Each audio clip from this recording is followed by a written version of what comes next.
All right, now Mount Kenya leaders have converged in Embu for a closed-door meeting in what is being perceived as a forum to define their stance on the just-released Building Bridges report. The meeting, involving members of parliament, is underway at the height of political discourse in which Kenyans have been urged to read the report before its projected implementation. Now let's cross over there to Embu, where reporter Ibrahim Karanja is on standby with the latest updates. A very good afternoon, Ibrahim. Over to you. Well, a very good afternoon to you, Malika. As we speak, over 40 members of parliament from the Mount Kenya region are already converged here in Embu.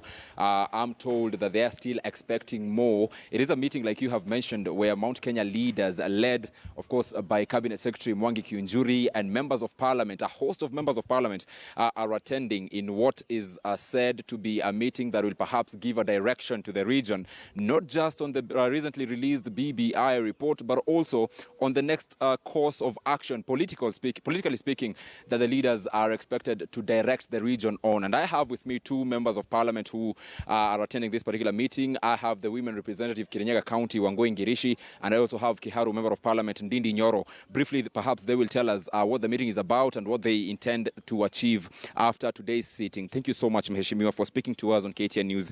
What we got, the invite to the media, is that this is a meeting supposed to give a direction to the region. Perhaps what is it that informs it? Exactly, that is it. Direction to the mountain area, our region, our Mount Kenya region. And I wish you'd be more patient because we have started. We are already more than halfway. So definitely you will be getting a very comprehensive report.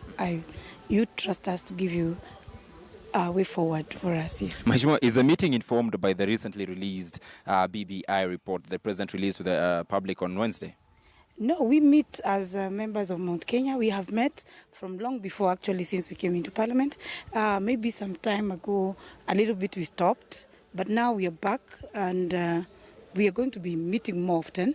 We are going to deliberate all the time and we shall have always one way forward and for the best interest of our people. Thank you so much. Allow me to bring in Mheshimiwa Ndindi Nyoro, member of parliament for Kiharu. Mhesh, this comes at a time when there is a heightened sort of political discussion and a seeming political discourse on BBI. And judging from the list of leaders who are attending this particular meeting, one would say is what was previously known as pro-Tanga-Tanga. Perhaps is really the agenda of the meeting Mount Kenya, giving a direction to Mount Kenya, or is it the next political course for your faction? First of all, I don't think it's right for you to judge the people who have attended this meeting, and you know it's a good number, by seeing Dedis Nyoro's face and Purity Girishi's face. I mean, whatever we represent out there is not what has brought us here. We came here as a solid Mount Kenya region, and we are here deliberating on the content of the BBI. Unfortunately, I want to apologize. We are dedicated that we will be giving a comprehensive report by 1 p.m. Lakini vile unaelewa, the kind of report you are dealing with, we are not trivializing the matter, and we are taking it very seriously. In here, there are over 50 registratures, and we have 2 experts, professors in the thematic areas. That is how seriously we are taking the matter. So we would kindly request and plead that you give us an hour or an hour and a half, and there will be a hot smoke. But believe you me, the voice that will come out here, the way forward, this will be the way forward for the Mount Kenya region. We have listened to our people, and that is exactly what we are refining in there. Thank you. Mhesh, you're saying that a white smoke will come, and you've also quite rightly said that we shouldn't judge and say it is pro-Tanga-Tanga. But maybe you may also want, I don't know whether you're in a position to say perhaps the sort of invites that were sent, saying that there could be a section of members of parliament, a section of leaders from Mount Kenya who are not in attendance. Perhaps was the invite sent to all leaders, or is it that they chose not to come? Perhaps you may want to clear that for us.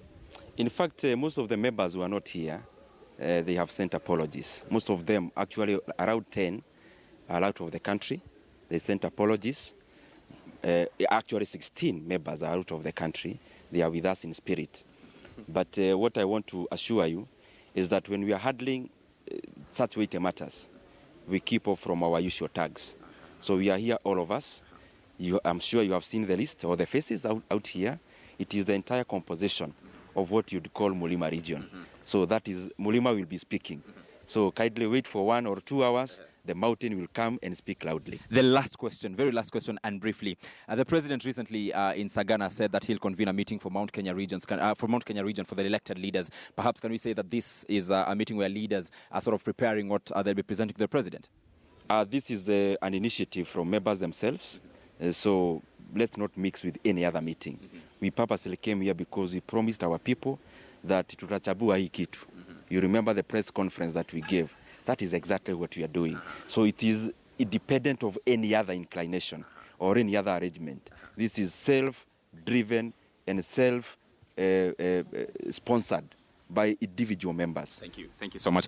Well, Malika, that is Kiharu, Member of Parliament, Ndindi Nyoro. Earlier on, I spoke to Kirinyaga County Women Representative Wangoi Ngirishi, who are saying that, first of all, for us to... of course, or this after that statement to allege that this could be a pro-Tanga meeting, they sort of are very cautious on being termed that, and they're also saying that it is a meeting intended to provide a direction for the Mount Kenya region. The Honorable Ndindi Nyoro saying that in an hour or so, a white smoke will be coming out from this particular meeting. Of course, it's something that our viewer, only on KTN News, can be sure will get as it happens, as the white smoke, as the leaders here are saying, comes out, and perhaps we'll tell